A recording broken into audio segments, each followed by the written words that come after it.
Hey guys, how's it going? It's Neil from the King Realty Group. Thanks again for joining us. This is Real Talk number 2. Just something new that we're trying out here to give you some more value and bring you some information from the world of real estate. We're going to bring in experts, guys, and talk about what they're passionate about, what their field is, and what they're experts on, so that you can get a little bit more information on what's going on here in the GTA market. So our second guest coming in from our office actually is Sehr Mahmoud. She's actually from the Condo source. Now, you may not know Sehr just by saying her name. Maybe you haven't even heard of Condo source before, but guys, let me tell you, this is one of the main players in the GTA condo, pre-construction condo scene. We're talking last year, 2019, this team did over 400 deals, majority of those being pre-construction. So if there's somebody who can talk about pre-construction, it's definitely Sehr. And we're going to talk about the differences between platinum agents, those people who get the first pick of the units in pre-construction sales, versus the public offerings, which is what you guys can walk into the sales office and buy. Huge difference there in terms of what you can get in price. In addition to that, we're talking about assignment sales. We're talking what's required for pre-construction. We're also talking about how COVID is actually impacting pre-construction sales, and you'd be surprised that they're actually faring a lot better, especially specifically with certain projects that we talked about in this call, and when we compare to resale. So very interesting stuff, guys. If you were interested in pre-construction at all, whether it be somebody who's looking to get into their own unit to move into, or from the investment perspective, a lot of investors in pre-construction here in the GTA, this is the podcast? I don't know yet. This is the video for you guys. So stay tuned. It's about an hour long here. My conversation with Sehr from the Condo Source. Really got to have her on board, and to anybody who's a client of mine, we got access to her deals here. So hey, we try to get you connected to the best people here in the GTA. So thanks so much for tuning in, guys. Enjoy.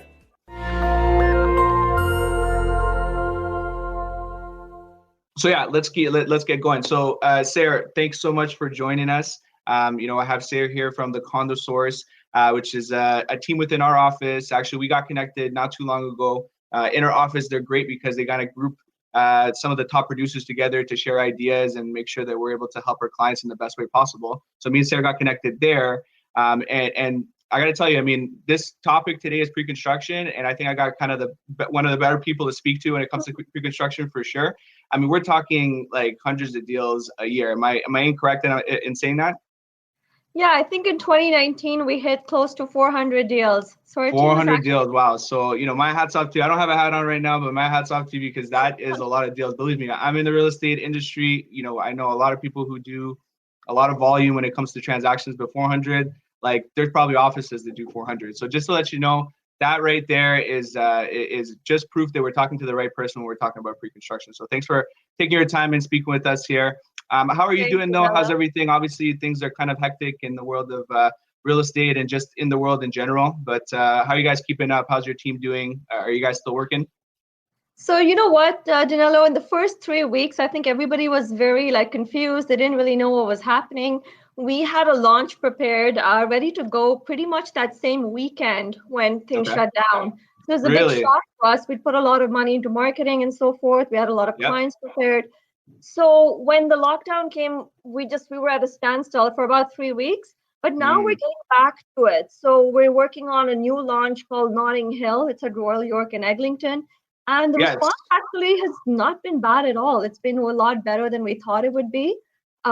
Is it the same as before though?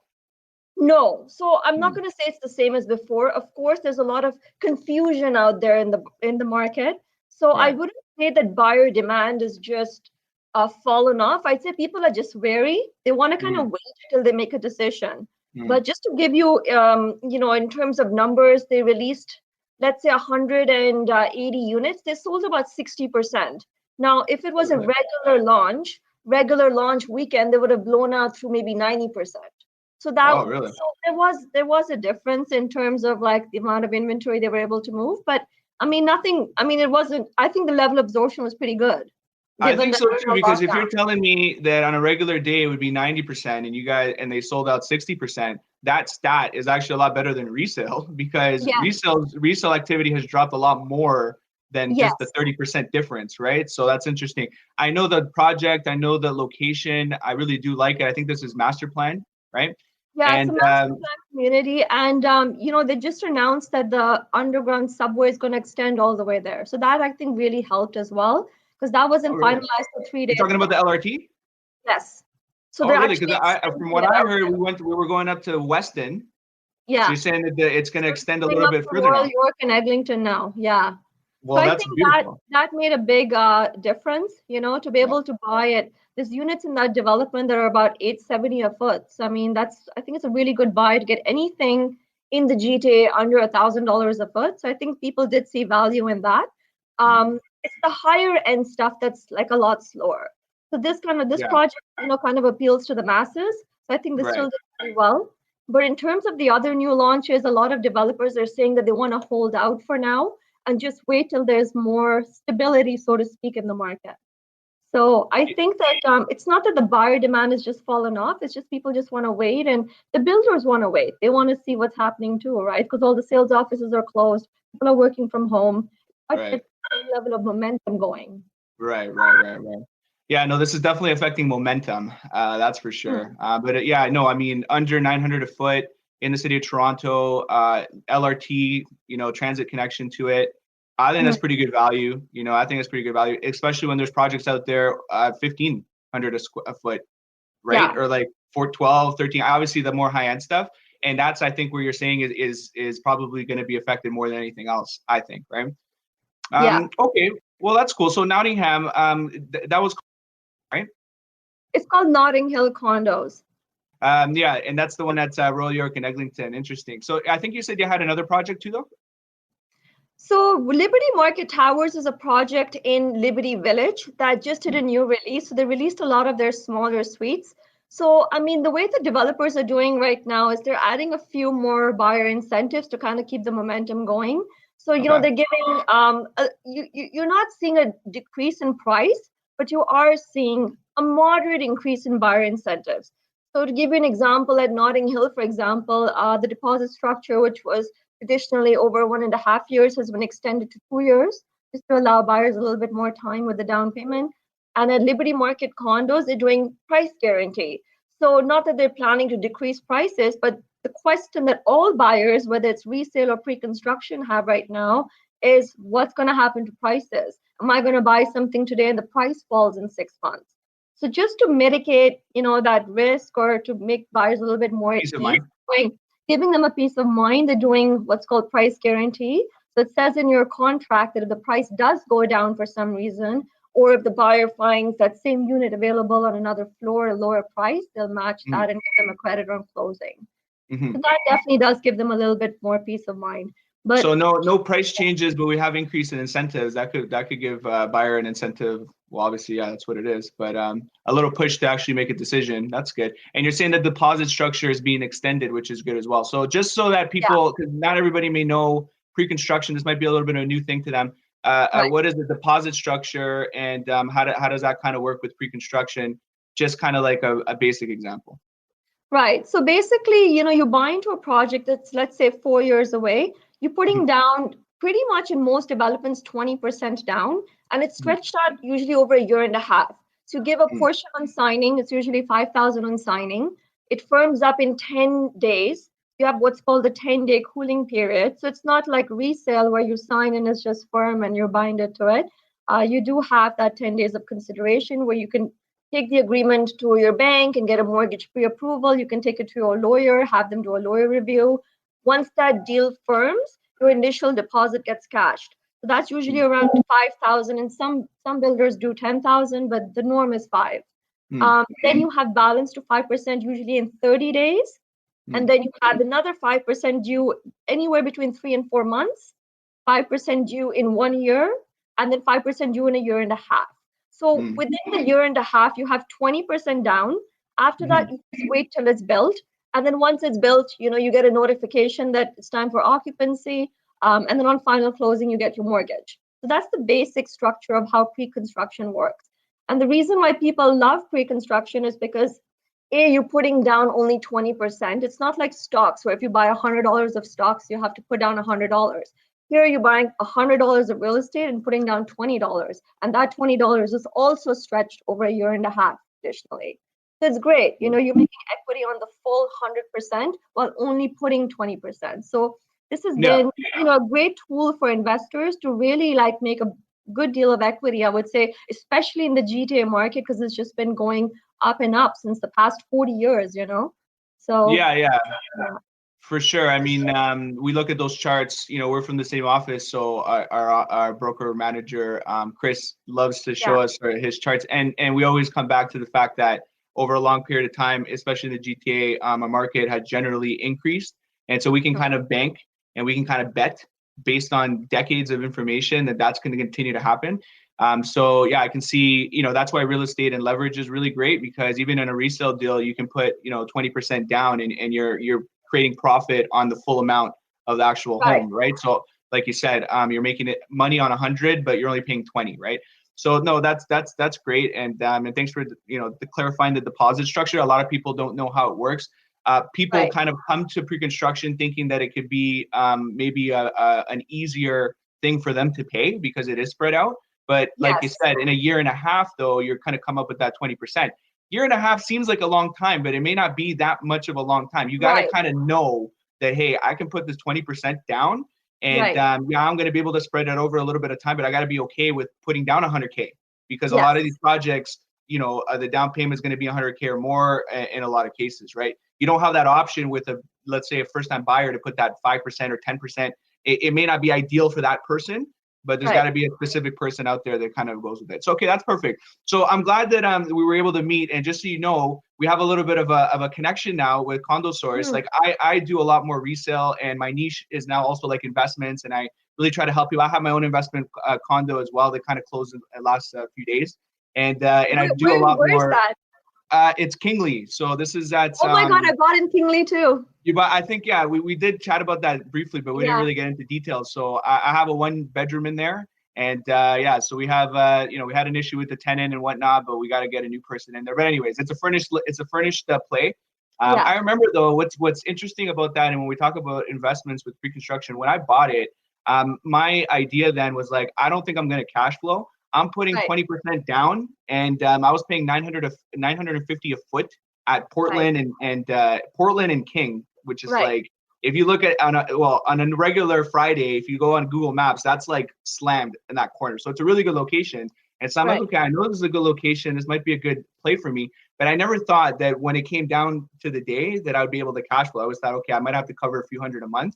And but look, the price went up so much since 2017. The rental rate has gone up so much that I ended up like with occupancy being able to cash flow like $400 a month. And at the same time, like now the resale value is higher than what I paid for it. You know, and that was kind of scary to me, because I'm like, there wasn't a lot of projects at $1,000 a foot at the time. This was like kind of peaking towards there. And I was like, man, like it's kind of high, but it ended up working out. Why? Because it was the good location, you know, good corner. And I just knew that like this will always be filled. I'll never have a vacancy problem. I like the builder. They do mostly commercial, if I'm not mistaken. But this was their first like residential project, Outline and Riocan. And so I'm like, I like it. I like the whole thing about it. I like the colors and everything. And I'm like, you know what? I'm going to go with this place. And it ended up working out. But anyway, so I focus a lot more on the resale side of things. But now I do have clients that come to me and ask me for construction. And so it's good that you're talking about it. But now, like what we have going with the Condo Source is great, because they're able to actually get a little bit of better access than maybe other agents. And so if a client comes to me and they want access to this particular project like Notting Hill or the one Liberty Market, you know, Sehr has a good relationship with the builders. That she actually have better access than most people. So that was my next question. Like my clients are going to be hooked up now, because I'm going to basically just send them to her, and she has like the links when it comes to pre-construction. So I think that's going to work out perfect, because I'll rather go to the expert. And, you know, at the end of the day, everybody kind of wins, especially the client at the end of the day. So can you answer this? So does every agent have the same sort of access to pre-construction? And if not, then what are those differences? So the pre-construction industry has several tiers of agents, so to speak. So you have the platinum agents, you have VIP agents, and then you have the general broker list. So the difference for somebody who's watching who may not know what any of this means, platinum agents means you've performed for that developer at a pretty high level, so to speak, in their past developments. So they give you first access to inventory, and they also give you first selection of suites. So generally in a platinum launch, when the builder releases, they'll do maybe 50% of the building in a platinum launch, and it's usually at a much lower price point than even one weekend after. So we saw this, a perfect example would be 55 Mercer condos, which launched in February of this year. They raised prices by 60 to 80,000 after the first weekend. So the second And stage of that's for like the for same the same unit, exact like units bedroom, on a all of different a sudden a floor. weekend later it's 60K more. Yeah. So there was, the market has been so strong in pre-construction, and the amount of unsold inventory has been very, very low. So, I mean, when you have these projects launch pre-COVID, there was lineups out the door. There was literally people sleeping outside the sales office overnight to get a unit. So what happens in the pre-construction, the platinum stage is you get that best price point. For sure your clients are going to be paying 60,000 more. And even if it's not a super hot project, still at least 20,000 more after that platinum launch. So you're paying more money, you have less selection of suites. And then, what you want might not be available anymore. So that first weekend is very important to get in. Yeah. Now, the second tier of agents, which is the VIP agents, are agents who've also sold for the builder in the past. They might have done a few deals for them, at their past developments, but not at the same level as the platinum agents. So they do get access over the general brokers meaning anybody in Treb who has an email address and a real estate license. But they have to wait till the second to the third weekend to get in. So you have your platinums, then you have your VIPs who've sold also for the developer, but at a lesser rate. And then you have your general brokers, and then you have your public launch. So if someone's buying in the public launch where they can just walk into a sales office without an agent, you can be guaranteed that they're paying way, way higher than people who purchased in the initial stages. And they also don't have the best selection, right? Because by that time, platinums had done their sales, VIPs do their sales, general brokers have their access just before public launch. And now you're as a regular person walking into the sales office, you don't have much selection. You're going to pay at the highest price point. And generally speaking, the units that are left behind are not the most desirable ones, right? Like they're the kind of like the ones that are left behind that like they weren't able to sell near their stages.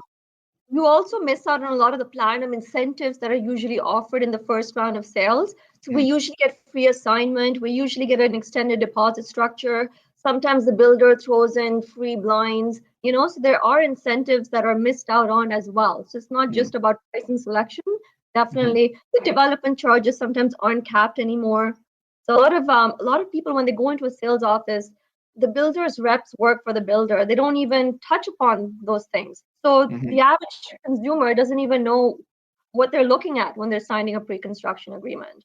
So let's give some perspective, because I know, I've followed other pre-construction projects in the past. In the news, it's not uncommon to hear that people are sleeping outside the project. Like that is actually a known thing. Like people who kind of know that in the industry, that's happened before, could definitely happen again. It does happen, right? Not just that. Like I've been in situations where at the broker level, right? So after VIP sales and everything, they have this big broker event where everybody has to come into this place to kind of, this is agents only. Okay, no actual buyers here.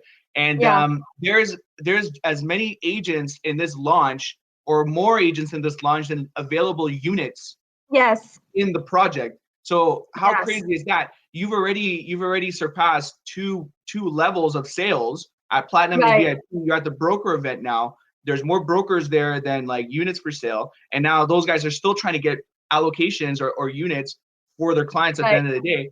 It's crazy. Like it's almost impossible. So that happened like in Mississauga. That happened at like the MCD launches, for example. I had a client out there that, it was next to impossible to actually get an allocation. Did you sell that project? Yes, we did. We definitely sold that project. And what you're describing has been happening in pre-construction consistently over the past 3 years.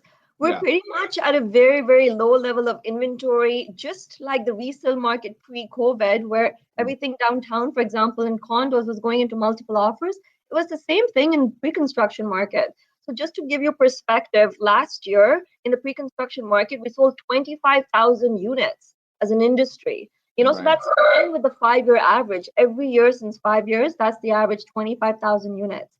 All these developments are 90% sold. It's the highest levels ever. So the builder comes out, 90% is gone. The 10% that's left is like things that they maybe hold on to until 2 years later when, they can do another release at a higher price point and so forth. Sure. We haven't seen this level of such low inventory in a very, very long time, which is the reason why you're seeing these sudden price increases week after week, Right. Just to give you perspective, we only had at the end of 2019, 14,000 unsold units amongst all projects in the GTA. And that's Right. 15% below the 10-year average. Now, to give you perspective, in 2013, for example, it was a softer market for pre-construction. There was 20,000 unsold units. So 14,000 versus 20, it's a huge gap. So Yeah. because of that, that's one of the reasons why you're seeing such big price increases and why you're seeing projects just blow out. There's a lot of pent-up demand in this space. Well, there's a huge benefit to being in a platinum stage. That's for sure. Yeah. You get a nice dinner. You get some nice prizes as well as on the agent side. I know that for sure. So I've seen that. I see that go down. Builders take care of their agents who do a lot of volume. That's for sure. Yes. But as a client on the other side, you're getting a better deal. Like in some cases, as you heard, almost $60,000 discount just because you are connected to the person who is able to kind of that has this volume and has this kind of connection. So that's huge. Right. And I can see why investors are wanting to get into the early stages because they understand the later stages, that discount has disappeared. Now, in your experience, what's the mix here? Like, is it mostly investors that you're working with that are coming to you, or is it also like a lot of end users? Like, what would you say is? Because I want to have an idea. A lot of people think like pre-construction is almost like a speculative investment because you're putting money in and then the thing has to get built in 4 years and so many things can happen in 4 years. Case in point, we have like this COVID thing right now, right? But like, I'm just curious, like, is it a lot of investors coming your way or is it a lot of end users also? So I would say that it's about 70% investors and about 30% end users, especially within our database.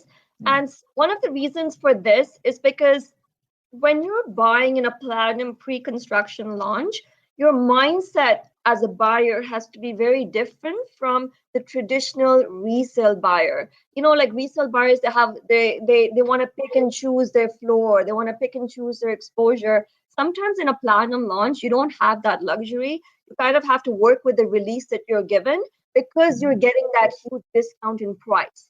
So, for example, the builder might say, I only have the 12th floor, the 16th floor. And if this purchaser is saying, no, I want the 18th, it doesn't really work like that in the platinum launch. It's about investors who are ready to sign. The builder sometimes calls you at 12 at night saying the unit's available, it has to be signed within 24 hours.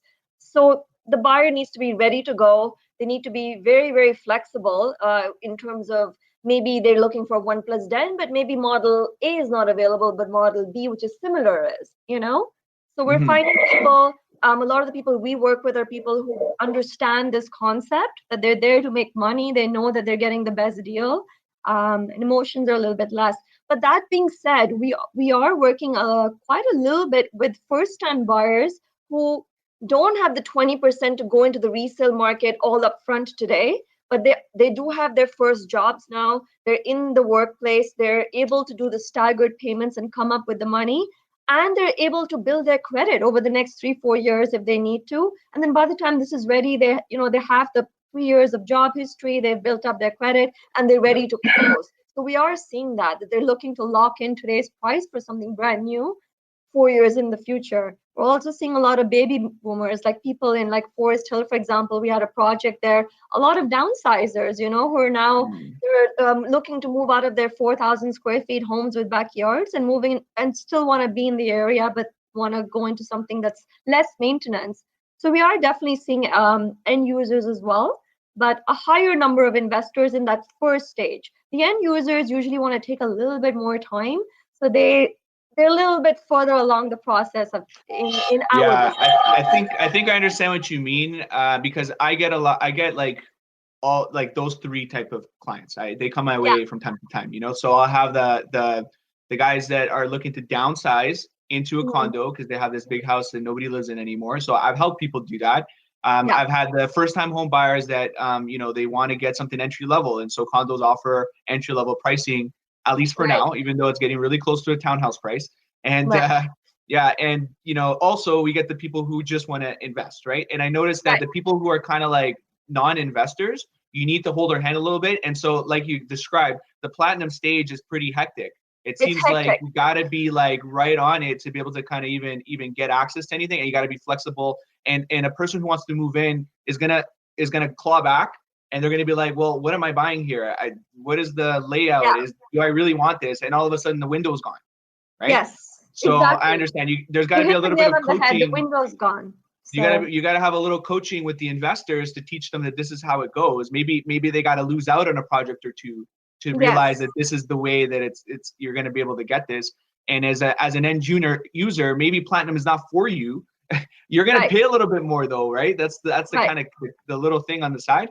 But then maybe you can select your unit. Maybe you can do a little bit more selection and all that sort of stuff. So yeah, I understand that. No, I get it. I have a few investors where I literally pick their unit for them. They don't even ask questions, and they know that I know what I'm doing. And that That's are trust. yes, that's trust. And we pick their units. We make sure they get the best deals, and they make very good profits. I mean, Right. if you just look at the real estate market in pre-construction in 2016, these projects were selling at 675 a foot. And now, even if you sell them in the resale market, they're over $1,000 a foot. Yeah. So people Some are projects are gaining getting that. so much equity just in 4 years, and they see that, and then they come back, and then they want to do it again and again. Yeah. So I Becomes like this addictive. conversation because investments is something that I like. I like looking at the numbers. I want to pick up I want to increase my portfolio. Like I'm in the process of doing that, just like a lot. Hopefully a Yeah. lot of other people have the same idea. So on that note, like, what are investors doing with the unit? So they got the allocation, they're good to go. They know that they can pay that down payment, etc. So once they have that contract, like what options do they have, and what are they doing with their contracts now? So basically, you sign your agreement, it goes firm in 10 days. Over the course of the next 3, 4, or 5 years that it's being built, you put in your 20% deposit. Once it's ready and you get your keys for occupancy, so we're just taking occupancy in a project at Yonge and Eglinton right now called the Art Shop. There's 3 things you can do. A, you can move into the unit. 2, you can rent it out. So you keep it as an investment. I always believe that real estate you should keep long term. Sure. But you can also flip and sell it on assignment. So Mm-hmm. I do have one specific purchaser, for example, at the art shop. She bought 2 units. She wants to use the funds that she from one suite to pay for the other. So then she's doing an assignment on one of the units. Was that the idea when you guys bought it? Like, did you have that idea when you bought it, or is something that just came up? She kind of had that idea in her head. And just to give you perspective of the amount of profits that she made, she only put down 10% deposit at that time. And she's increased her money by 6 times now. She only put down for a $268,000 studio back in 2016. We just sold it 2 days ago in the height of COVID, still at 400,000. So Really, the 399 one? Yeah. Yeah, exactly. It's sold. I was looking at it. I got your email. I was looking at that one. I was like, that was interesting. It's a studio. I'm like, that price is really good. Yeah, it's $1,242 a square foot in COVID. It's not bad at all. Yeah. For Yonge and Eglinton, $1,242. So she's made her $130K off a $26,000 deposit. We have a firm offer. She's going to pull that money out and then use it to close on the other unit. Yeah. So you're only putting down literally 26,000. You made 130K. I remember those days. Imagine Yeah, I remember the buy Yonge and 12. Eglinton projects. I remember looking at Art Shop. I remember looking at Red Path. There's some Red Path condos in there as well from Freed Developments. Yes. Like I remember at all those. I remember the prices. I remember showing a few clients. I'm like, hey, you guys should buy here. I'm like, Eglinton, the LRT was just kind of starting. Like they were starting the construction, and I was like, Eglinton, anywhere along Eglinton, you're gonna do 100% well. I'm like, pre-construction projects along Eglinton, I think right now are like, you will not lose. And I was talking about Red Path, and I remember the prices, and what they're going for now is like such a crazy amount. There's your example, a lady. Yes. So just to kind of describe assignment sale, you basically have a contract that you that you firm up with the builder. It's firm. You've paid your deposits most likely. Now you're 4 years, 3 years down the line, closer to occupancy. Yes. Because there's some restrictions. Sometimes the builder wants to sell a certain percentage of units before they allow you to advertise. Is there something there? Well, before we go to that, like the basic thing is that you have this contract and you're able to resell this contract to somebody else, another buyer, at a higher price than what you paid for it. But there's some things in between, like the buyer has to put up a lot more capital. And at the same time, also there might be restrictions from the builder side. Can you talk to that a little bit? Yeah, so the builders don't want you to compete with their inventory. So they do say that they want to be 90% sold, which in the past 3 years, every project's been 90% sold very, very fast. So that's not really a stipulation, but they do want to make sure that you've covered your deposits that were due. So in this specific example that we were speaking on, there was only 10% due, was covered a long time ago. And they want to make sure, obviously, that the new purchaser is qualified as well to be able to take this over and close on the unit.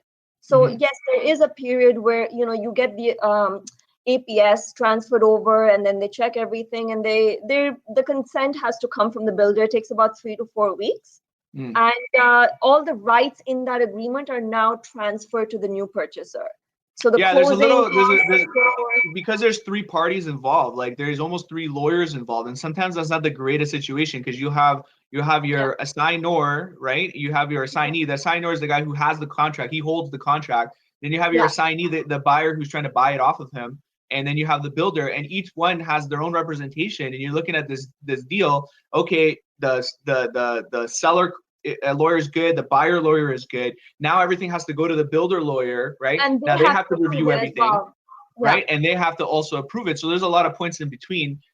So I get it. So they don't want you to compete against. They don't want you as an agent to sell your same unit to the same audience that's buying units directly from the builder. So you can't advertise. You can't put these on MLS. You can't advertise. No. Some builders even go on Kijiji and like flag your listing and stuff, right? You can't even put it there. So how do people know about this? Like, how big's this market? Like, is this happening all the time? Like, I feel like it's this secret market nobody knows of, right? So assignments, I don't want to say that there's a huge amount of assignments happening. Real estate, I always tell our investors, it's a long-term play.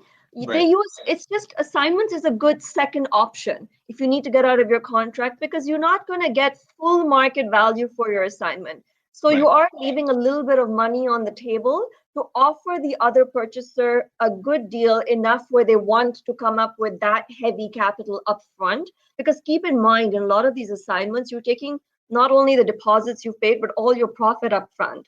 So that's the way I structured, like my art shop deal, for example. The new purchaser for $399 is putting in all the profits up front. So to be what was the original price?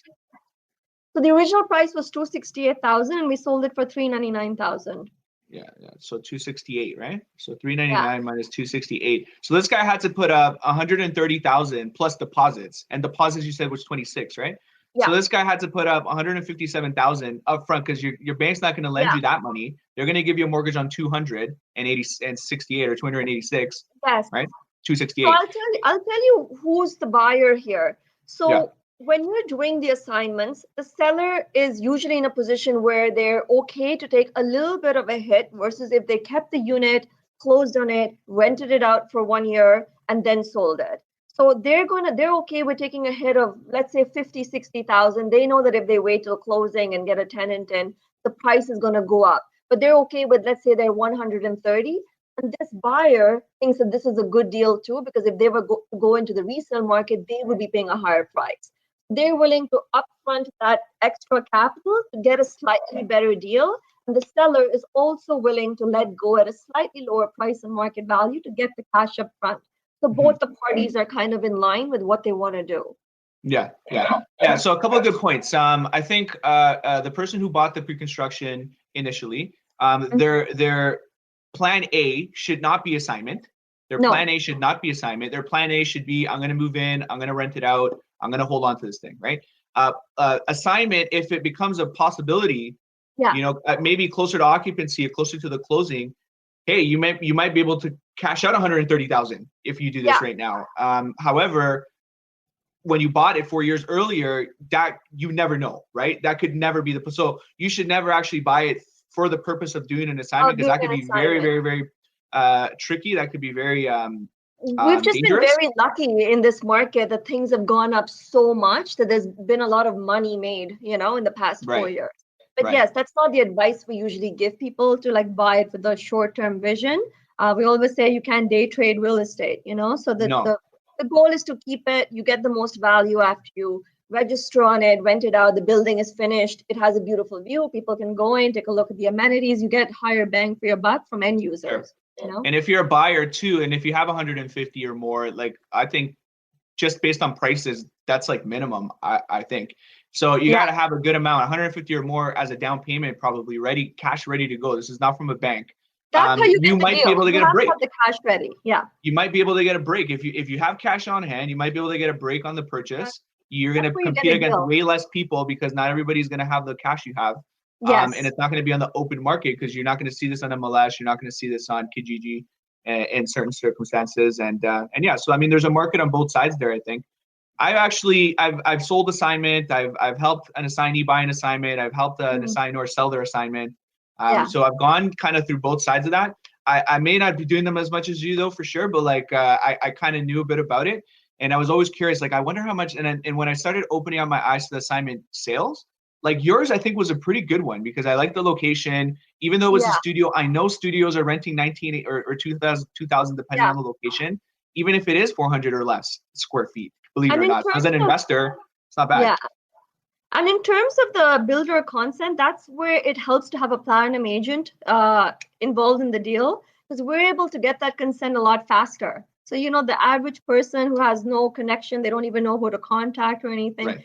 You have an in with the builder, it's easier to get it approved faster and get the deal done and get it moving along. Sure. The internal contacts, I think, is big on the pre-construction side. I like that. So, it exists in real estate, though. Hey, guys, don't think that everybody's built from the same cloth. I think people have certain connections. They have their team that's built, whether it be even contractors, for example, that do a good job. Not everybody has those same pieces in place.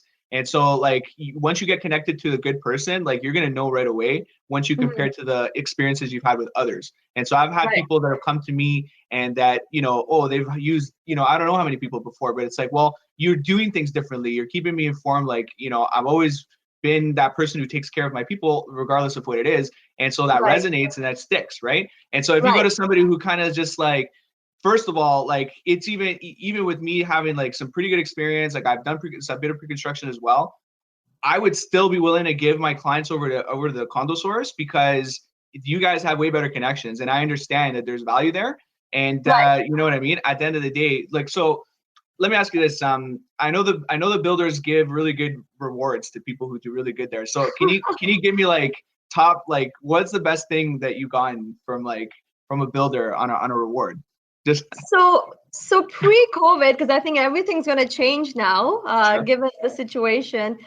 The builders were taking us on a lot of vacations. So last year I got to go to Japan. I got to go to France, south of France twice in the same summer with 2 different developers. Wow, south of France. Okay, so it's not just France, south of France. Okay. Yeah, so they basically take you on an all expense paid luxury vacation with the other top agents, performing agents in that specific development. So last year I went on 11 trips. Wow, well, that's great.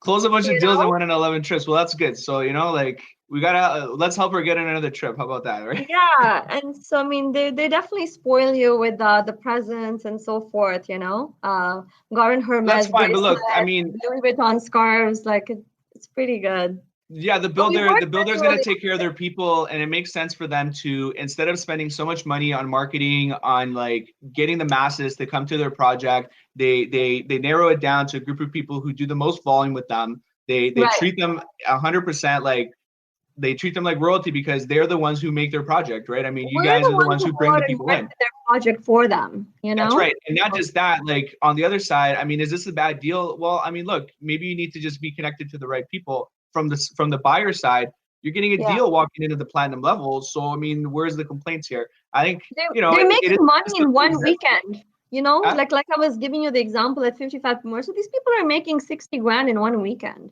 Right. So how about you? You got I'm sure you got in there yourself. Like you got some condos, I guess, that are up and running. Yeah. I have 7 pre-constructions. I've closed on 3 of them, and I still have 4 that are being built. One of them was supposed to have occupancy actually just last month. It was called Garrison Point. This is also in Liberty Village, but it's been delayed till June, given the circumstances. Sure. So that should be closing. Might not be too bad. Yeah, so that's closing later this summer. And then I have 3 more on the go that I just purchased within the last 1 year. So one was at Galleria. I don't know if you were part of that launch, but it was called Galleria on the Park. And I have another one in Cornhill that I purchased. And then I just at Young and Eglinton again, Untitled Condos. It was the Pharrell Williams Yes. project we did in January. So I have one there as well. Okay, well, So that's good. That's yeah, the, good. the goal is just to keep adding one or two more to the portfolio every single year. Yeah. The ones that have closed have gone up in equity so much. So it's, I'm able to pull money out of it and go into another one instead. Yep. So it's a good flow. It's a good cycle. That's And that's the idea. That's the idea. How about the ones that have closed? Like you've already filled them, you have tenants in there. yes. Yeah, no issues. Like it's cash flowing, like you're making more rent than expense. So the ones at the Eglinton, they're both cash flow positive. The one at Kingley, I bought a slightly larger unit. So I think I'm about $150 a month negative cash flow, but it's Right. okay because the capital appreciation is where the money's at, right? Right. So when I Right. bought it, it was at $880 a square foot. In that area now in the resale market, you're looking easily over $1,000 a square foot. And when you look at pre-construction, it's $1,400 a square foot. Well, look, So there's a lot I'm of going to give you an example right there. See, I already just heard something. So you bought your unit that's bigger than mine for $880 a square foot, and I went for a smaller unit at $950. Okay, Yeah. so right there, if I would have bought like through your channel, I might have actually been able to get a better unit at a better price. So just to give you an example right there, and not just that, like the other thing as an investor, if an investor is listening to this and trying to get an idea of pre-construction, the idea and goal sometimes in the Toronto area or GTA is what I tell people. You may not come out cash flowing. A lot of people think that you need to cash flow and that makes the investment good, but there's different parts to it, right? Your cash flow is one of them, yes, but you also have capital appreciation, like you said, yearly appreciation of property values, and then you also also reducing you're increasing your equity by actually paying your mortgage, right? Every mortgage payment is going to have a bit of principal, and you're going to lower your loan there. But the appreciation in Toronto is generally very, very strong, right? Exactly. And this is right. I tell so my you're okay paying that like $100, $200 a month, because also maybe you have good employment on a yearly basis. That loss is actually going to reduce your taxable income at the end of the year. So maybe making taking that as a loss at $200 like could actually help you on your taxes as well. So it all depends as you as an investor, right? Yeah. So this is the way that I talk to my investors, and I tell them, listen, let's say you're $200 negative cash flow a month.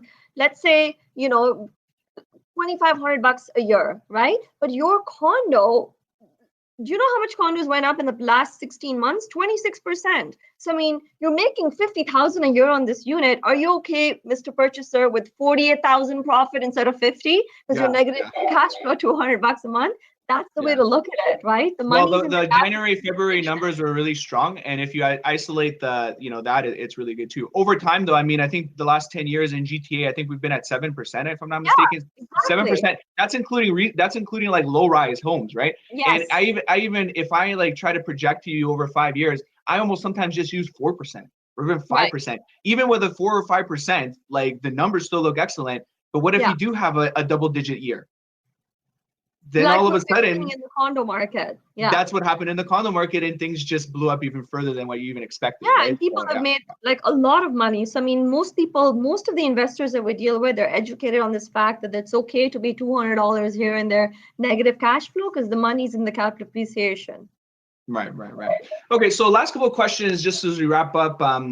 I'm curious about this because I think that over this next few months, it's going to unfold a little bit what the virus impact is going to have on our community, and especially the real estate market. We all know that real estate, like you said many times, like it's a long-term thing, and because of that, things move very slowly, right? So we've only had basically a month and a bit of like changes in our environment. We can't go out as much. We have to stay indoors, etc.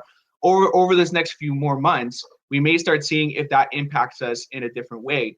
My question, I have a client that has a project that's kind of older as well, and so in pre-construction, do you see? I know delays are already happening, like launches have been pushed back, but what about like condos that have delayed so much already that like maybe somebody bought before 2017, let's say?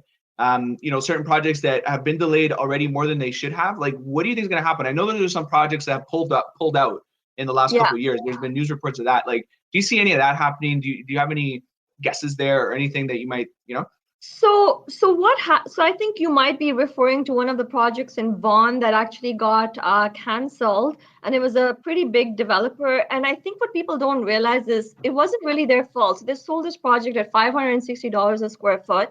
In 2016, the city of Vaughan tripled their development charges. So there's literally the builder would have to build that project at a loss. So of course they're going to have to cancel in that circumstance. But I think that since that's happened, builders are obviously factoring in all their contingencies.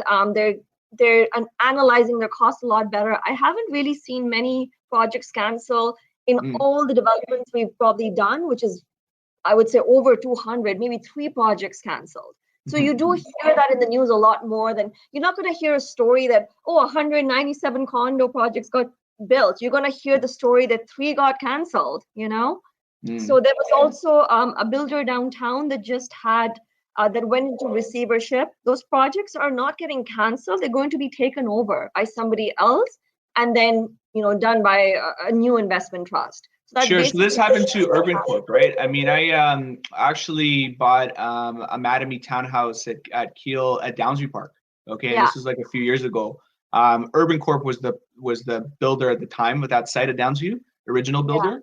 And they had some projects downtown. Like they went bankrupt, right? I mean, that builder is now gone. But Mattamy actually took over the project, and so same thing. Like if a project's kind of already underway, you might have an option where another builder might see value in coming in and actually taking over. I think Mattamy probably, I don't know how happy they are with that they did that, because I know there's a lot of issues with that project. But but at the end of the day, hey, it happened. So now they're kind of building more now, right? So yeah, I guess that does happen. No, that's Yeah, unfortunately, some of the ones in before 2017, the prices of construction went up a lot. So there was just like, people think that builders make tons and tons of money. There's really about a 10% profit margin in there. So if construction costs go up by 8%, it doesn't leave much on the table for them. And I think that's what happened, with some of these sites. I got you. You know what? That's an interesting perspective. You're right in that though, because I do talk to a lot of investors and they talk about how the cost of lumber has gone up like dramatically. And, there's a lot of costs, like hard costs that have gone up in construction. And we're talking about like, single family homes. It's normally what I kind of focus on, two unit conversions, legal duplexes, things like that in different parts of Ontario. And, the contractors always tell me, well, lumber has gone up. Like, look how much I'm paying for lumber. Can you imagine lumber in a building, right? Or raw materials in a complete building? So if those costs went up, then that could be a reason why builders had to pull the plug, not because they wanted to, because they had no other option in terms of profits and stuff. So that kind of makes sense. That kind of answers. That makes sense a lot. And a lot of people during this, the coronavirus time that we've been in lockdown have been asking, what's going to happen to prices? Are prices going to go down? And we've been on a lot of Zoom calls with these developers, and the developers say that there's no way that they can reduce prices even by 10%. They're just not going to launch. They're just going to wait till things are back to normal, just because they can't build those sites at a lower price right now. So I know that because I bought pre-construction before, I know that you've already kind of agreed when you bought it that delays can happen and they have certain dates that they can kind of extend to. How far can they extend? Like if the project was like, okay, well, it should be done in 4 years, right? How far can they extend? Like, so within the carry-on agreement, so within the carry-on agreement that protects the purchasers, there's an outside occupancy date. So usually it is 4 to 5 years past what the other occupancy date is. So you have to check that specific agreement to see what that outside date is, because it's different per project. But like Garrison Point for me, for example, has been delayed maybe 4 times now, but as long as it's within that outside occupancy date. And of course, right now it's an unavoidable delay, like the city shut down, and even the sites that are under construction, they have to, they still have, they're not operating at full capacity right now, even the ones that are open, just because of the distancing, physical distancing, right? Yes. So if they had 200 workers on a site, now they have 70 working. So you know what? As an investor, though, I don't mind that as an investor. Like even when we bought in Mattamy, it was delayed quite a bit. Actually, that helped though, because it was delayed over a time where prices were going up more, and when we ended up moving in, more money. Like some people delayed that. Some people, original buyers from there, I think were delayed like 7 to 8 years before they were able to get in. Okay. Yeah. But can you imagine the price increase Because we Yes. bought it in 2014. They must have bought it in 2010. And we Right. ended up closing in 2018. Right. But the change in price throughout that time is been like crazy. So Monumental. Yeah. now they're sitting on so much value. I don't even know Right. what they paid. I even paid low, in my opinion, and so they paid less than I did. And Right. so I don't know how much equity they're sitting on, right? So yeah, I mean, there's pros and cons to it. Some people it kind of messed up, right? Because our delay, with my wife, like at the time, I only had my son, and then my daughter was born, and then like now we had another kid. So Yeah. our townhome was already too small, even when we moved in, because of all these delays. So life changes happen.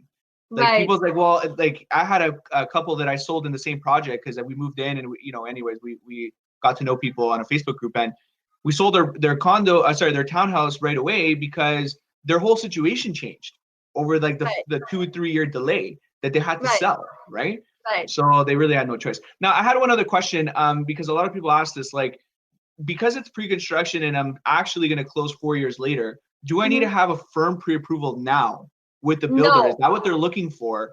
No. And does that change anything? So you don't need a firm approval, but you do need what's called a pre-approval. So it can be in 90 days, 120 days. The builder just wants to know that the From a person. bank, or can it be from a broker? It depends on the builder. So it used to be that you could get it from a broker, but now this year I'm finding that they're getting a little bit stricter about it, and some of the builders want it from a bank, and it has to be valid for 90 days to 120 days. That's tough. So But that means it's like still you about got to 50 be, 50. so as a pre-construction, like that whole idea of, okay, I'm going to save for that deposit, this and that might be a little tougher because they want you to literally be able to close in 90 days if you had to, pretty If much. you Like had that's what they're Yeah. looking for, right? Yeah. Interesting. So the difference is, okay, so one of the developers that I work with, we just had a Zoom call pretty much right before this. They just, came up with a new incentive because they only have maybe 10% of the inventory left. And they said no mortgage pre-approval needed. So it really depends on the builder. There's another builder called Concord that they build a lot downtown. They also don't ask for any kind of pre-approval. So it's builder per builder cases, but in general, you do need a pre-approval. Right. Yeah. Cool. All right. Uh, Well, What a look. lot of what a Uh-huh. lot of people do is they add on somebody to their agreement. So, for example, if someone's like, a young professional and they don't think they can qualify, what they do is they'll add like a parent or a sibling or so forth. And then on closing, they just remove that person. And then they close in Ah. their own name. So that's another So is loophole. is the builder okay with that? Like, closer to closing day, they're okay with you removing a name? You got to pay Yeah. some fees. So that's where the platinum relationships also come in place. We're able to get a lot of these done under the table and swing it by. Oh, really? So Yeah. those relationships are good because they may not charge you like legal fees. They may just kind Exactly. of push it through for Exactly. you. They They'll have a do good it for relationship you with you. They know that regardless. you're going to close. You can get it done, but it's about whether they're going to charge you or not. So if you want to, for example, for us, we're able to save that $1,500 to $1,000 fee. Well, that's awesome. Who wants Yeah. to pay $1,500 if they don't have to, right? Right. Okay, perfect. Well, look, this is a great talk. I think we talked a lot about pre-construction, which is great. This was the topic. People got to know a little bit more about assignment sales. They got to know about deposit structures. We talked about different projects. We talked about the different levels. I think the most important thing you got to leave off with are the different levels of agent status with the builder, right? Platinum, VIP. I think people are starting to be aware of this a little bit more now. It's you want to be kind of in those buckets if you want to get a better discount. However, you may have a little bit of less flexibility on your selection choice. Yeah. You may have to be a little bit more flexible with what's available at those price points.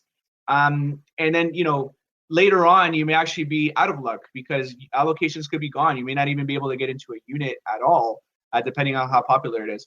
You're telling me also that projects are still selling, things have been delayed, but you're seeing that people are filling units, and the anticipation is that that's going to continue to happen. So you had better results last like few days ago on that project than resale did. You sold out still 60% of that building, or the builder sold out 60%, even when they thought it could be probably a little bit worse, right? Yeah, I think we're finding that in the past few weeks, the conversations have started to shift. And I think once we have to remember, this is not an economic crisis, this is a health crisis.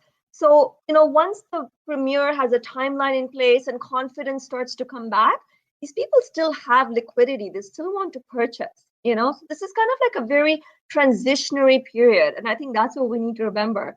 The outlook of real estate in the GTA over the past 40 years and also going forward is very, very strong. We've had an undersupply, demand is very high, immigration is high.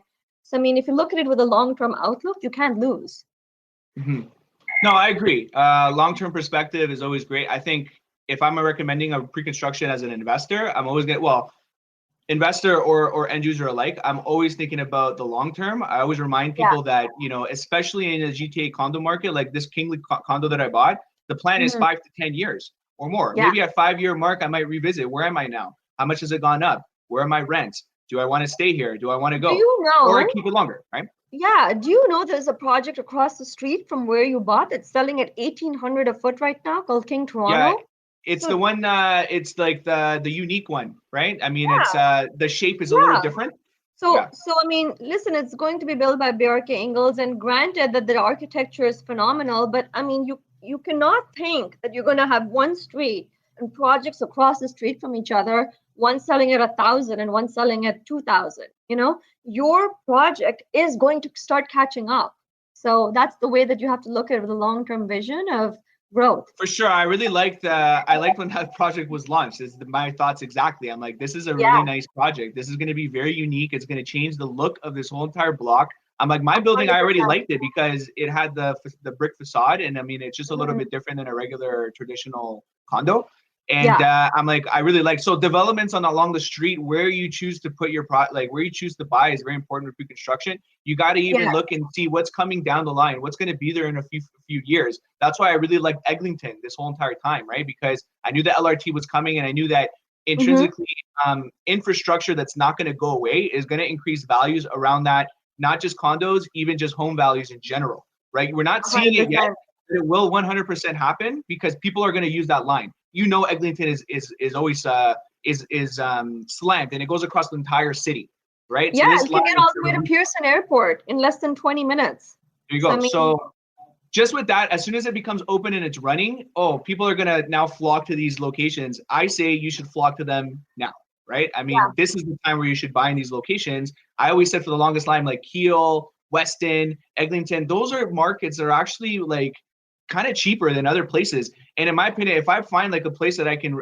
rent out like a duplex, I can create a duplex, I can create like a triplex there. Those are great locations to buy right now, Yeah. So this is good. It's good that we have this connection here because if I haven't, because I like working with investors, I like that sort of stuff as well. If I have somebody who's interested in pre-construction, like we have our hookup, right? And at the same time, like we have access, like I actually pay for the Niagara region, Hamilton, Peterborough, we get Barrie, we have here in Toronto, Oshawa, Durham, because these are the markets where I can go find like bungalows at $400,000 or $300,000 where I can make main floor units and basement units and rent out at over $500 of cash. So cash flow exists in these areas. Maybe the appreciation is not as strong as Toronto, but now all of a sudden my cash flow is so strong that I can create $500 a month that I never saw before. And I still benefit from appreciation that's pretty strong because these are cities around the Toronto. And at the same time, also I'm paying down my mortgage. So it's nice to kind of have a mix. So, you have a client that comes to you, I have like now 5 condos. All of a sudden it's like, well, you have 7. All of a sudden I want to maybe spread my eggs around, right? Maybe I want to go to a few other cities. So this is the conversation we're having now. Somebody comes to you, is like, you know what? I don't know if I specialize in this. I don't know if I want to handle this. I don't know if my team members are good with going to Hamilton, for example. It's like, okay, well, maybe we can go to King Realty Group. Maybe we can send some stuff over to Daniel because I know he likes that stuff. I know that he can do well with it. And when it comes to pre-construction, like we send it over to you guys, right? So I think that 100%. I'd love to work with you. Yeah. There we go. Perfect. So anything else you'd like to add? Anything else maybe that we missed that you may want to kind of touch on before we get off? No, I think it's just, we just have to hope that this period, we just have to take care of ourselves and just wait for the economy to kind of recover at some stage. I mean, we have to look at it that we had 400,000 new jobs added to the GTA in the past 5 years. Unemployment rate was only at 6%. So we're in a very, very strong position to withstand this.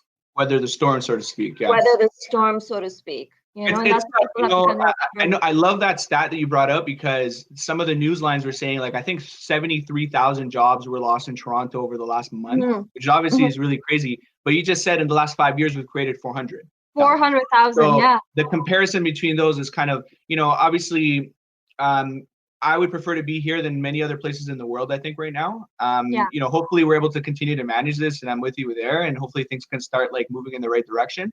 Yeah, we just got to stay safe. We got to stay healthy, and that's what we're going to do. So I want to thank you again, Sarah, for joining us. Thanks for having me, Janelle. Yeah, I hope no to see problem you at in the all. office soon, whenever that's going to be. Hopefully we can return to the office soon and we get to our meetings. We've been doing the Zoom calls, which is pretty good as well. I don't mind. At least something's going on. So hats off to like Chris and our management as well, because they're doing a really good job there to keep us connected.